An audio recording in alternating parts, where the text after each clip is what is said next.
Good morning. Sue Smith sitting in for Elias Makos this morning. And there's a story that's on the front page of the Gazette about emergency shelters in Montreal increasingly being forced to turn away women who are fleeing intimate partner violence. And the reason is simple. There is not enough space.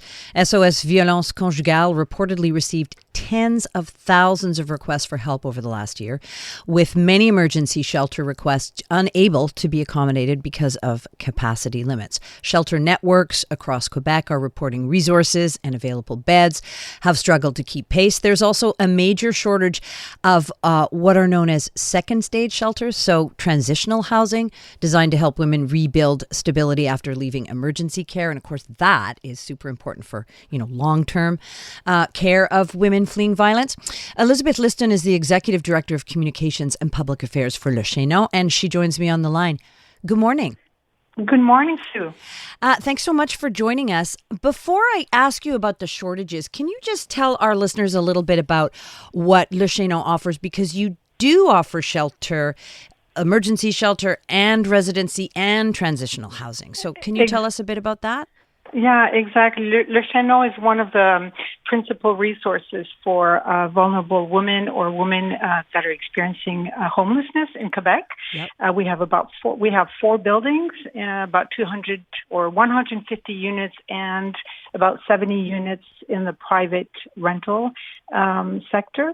And we offer emergency shelter, transitional shelter, but we need a lot more second stage shelter, right. That's for sure. I want to get to the emergency shelter. So full disclosure, I work as a volunteer at Le Chaînon. I'm familiar with how it works. And often when I would come in to start my shift, I worked in the kitchen, there would be women, with like a plastic bag, needing somewhere to stay, like right at that moment.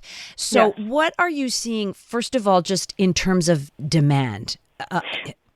Well, we're always at full capacity. Just to say thank you for your volunteering, Sue. Everybody knows about you at the Chaînon, so we really appreciate it.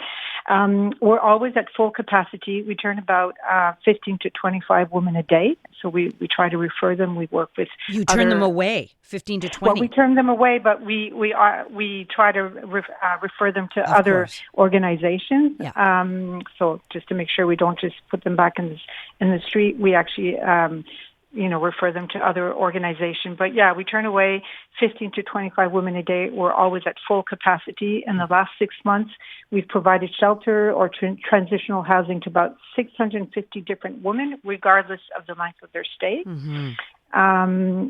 We're not specialized. We're not a conjugal violence shelter exclusively dedicated to women who have experienced conjugal violence and with children. We offer unconditional shelter to all women without judgment.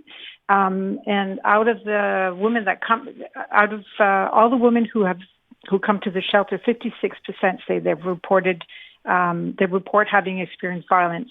Yeah, and I understand, renoviction is also a huge thing. Definitely. 1 out of 4 of the women who come to us have been evicted. Mm-hmm. So there's a lot of issues. It's very complex. When women come to us, you have to know that Le Chaînon is a low barrier emergency shelter.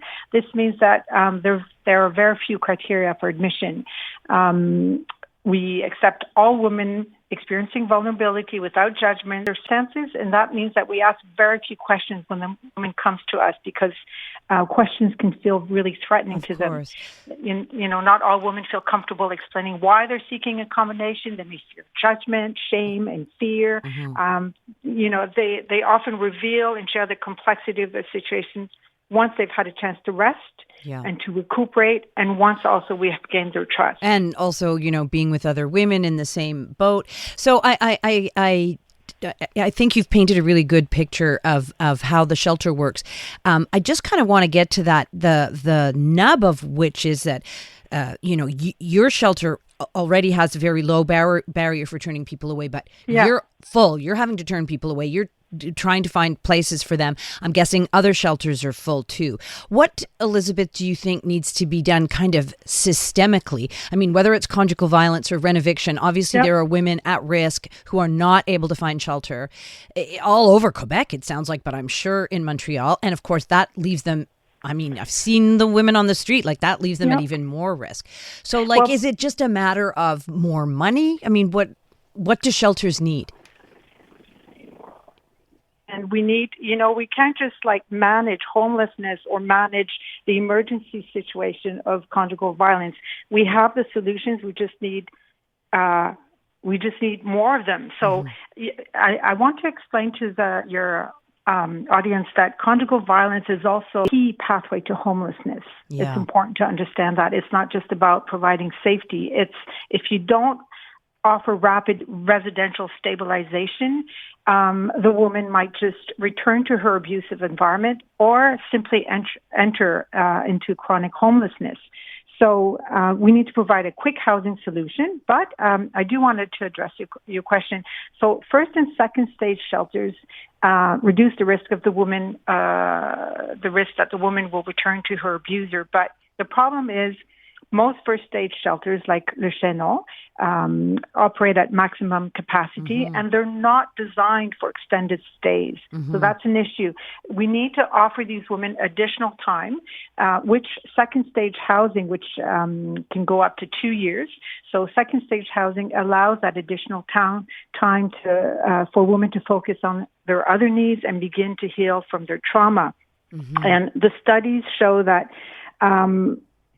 extended stays with a team of accompaniment and a team of social workers can really provide a path to l'autonomie résidentielle. Yeah, like independence. Yeah, exactly. Independence. So, for women fleeing an abuser, many of whom who have children, short stays provided by first stage housing is just not enough time to find stable, safe housing, on the private market, or to move off from the waiting list for public housing. They need the safety, confidentiality, specialized resources. I have to agree that we need more second stage housing. That's one of the solutions, and we also need more financing. I couldn't agree more with one of the statements that was in the article this morning in the Gazette, that funding needs to go beyond the emergency shelter. These women need a lot more. It's more than just a bed, right? They have complex needs. Because it's not a temporary problem. It's not a temporary problem. And the thing is, the trauma comes with a lot of complex issues. So they have mental and physical health issues. There's administrative work, paperwork to be done. 14% of the women who come to us have precarious status in terms of immigration. Their partner often withholds their identity papers, so that takes a long time. They need legal support. They need support for finding employment and sustainable housing solution. It's a long-term recovery thing. So I think that the lack of adequate funding and available place in second stage shelters is certainly a major problem. It leads to staff shortages, excessive workloads for workers, service cuts. The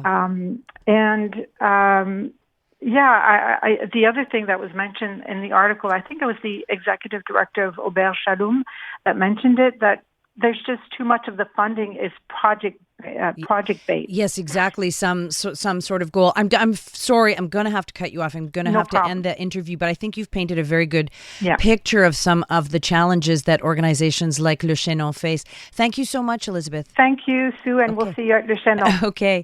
That's Elisabeth Liston. She is the Executive Director of Communications and Public Affairs for Le Chaînon, talking about what is a province-wide problem, and that is a severe shortage of beds. Women are being turned away. The newest tracks. Let's go.